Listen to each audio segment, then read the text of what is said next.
Hey, what's going on, man? Welcome back to the channel. Look, man, the Lil Keed concert just got shut down, man. A lot of people wait in the lobby. They told everybody that you have to leave, basically. They said that Keed fell down and he had an episode where he just couldn't open his eyes no more, and they tried to revive him. It seems like somebody from YFN had literally just came in with plugs, like 10 different plugs, and they gave him a cup or something. And after that, basically, that cup was finished.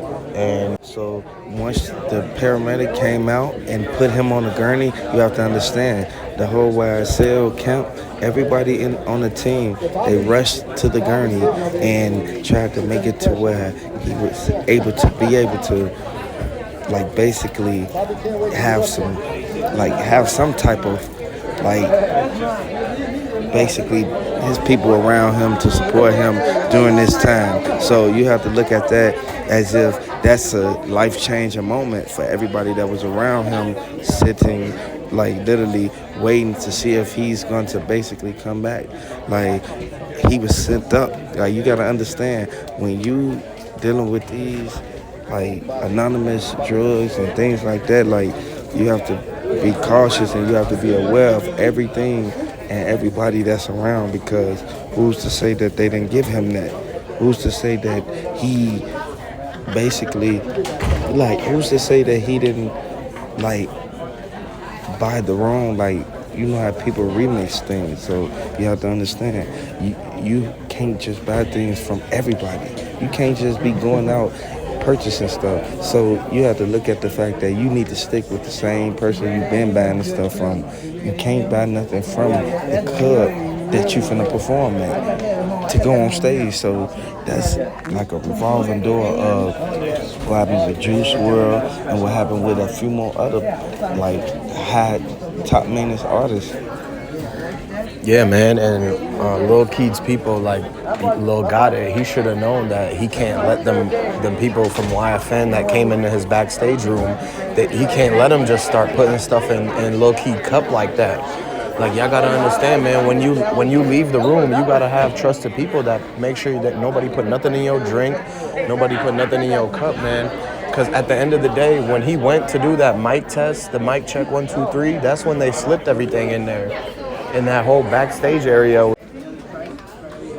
Hey, and the fact that Lil Gotti, he didn't call no medical staff, he didn't call 911 or anything. Matter of fact, like, he didn't know any of the proper procedures of how to try to like revive somebody and stuff like that. I don't think they even got him any, like, a simple water bottle would have probably helped if they would have flushed it out and flushed the system, man. But you gotta understand, the backstage tickets, anybody can get backstage tickets. So when YFN Lucci's cousins bought them tickets, man, that's they should have known who exactly was gonna come to the show. Like, it's better to be prepared than last minute something happens and then you are scrambling to like get it under control.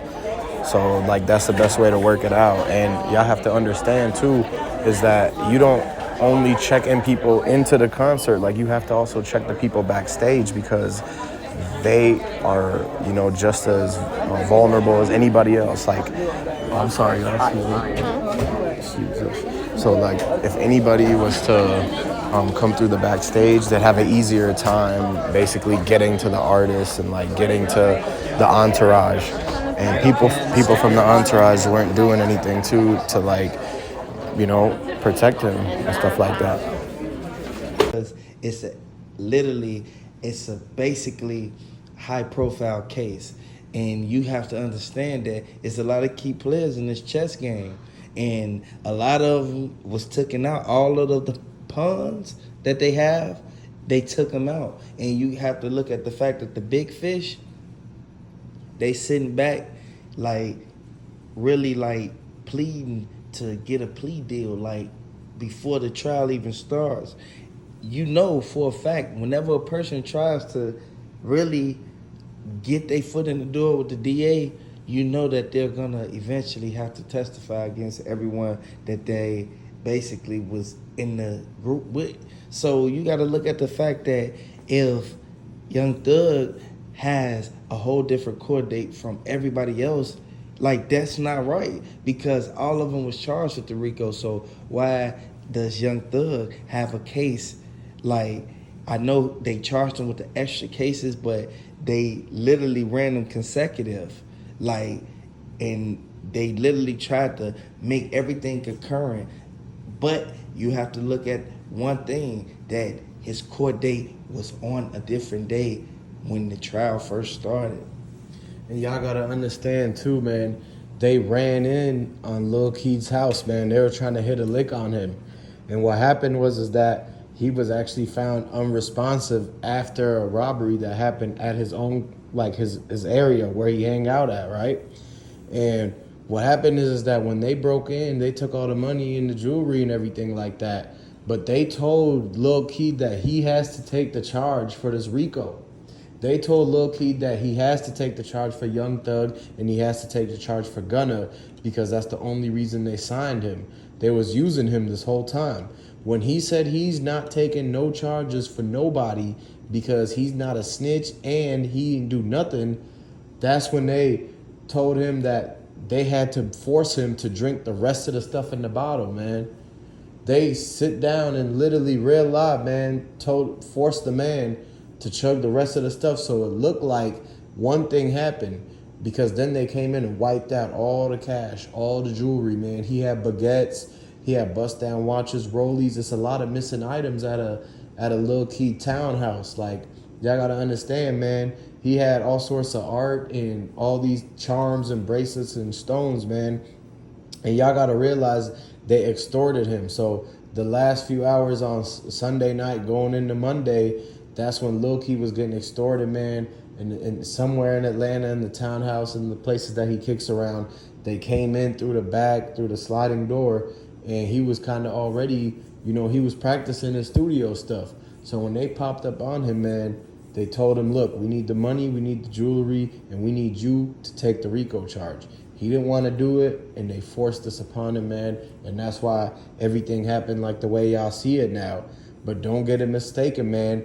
This all happened on Monday, but they didn't want to release the information until now. So something fishy going on about this, and everything just kind of breaks out after the whole Gunna situation. Y'all gotta understand, man, this is not right. Something is definitely off in this. So I want y'all to go ahead and comment down below in the comment section what you think is so weird about this case, man. What do y'all think is so off? And we want to continue to say, man, condolences to the Lil Keed family. We rest in peace to Lil Keed, man. We support the dude. He was just trying to make it out. And comment down below if you support Lil Keed and your favorite song by him. And go ahead, like this video, man. And stay tuned for the upcoming updates, because we gonna have the information released from the family members. The family of Lil Keed is gonna speak out, the Keed family and everybody. And we're gonna get the press conference for you guys and get our questions answered. So if you got any questions you want us to ask the Lil Keed family, go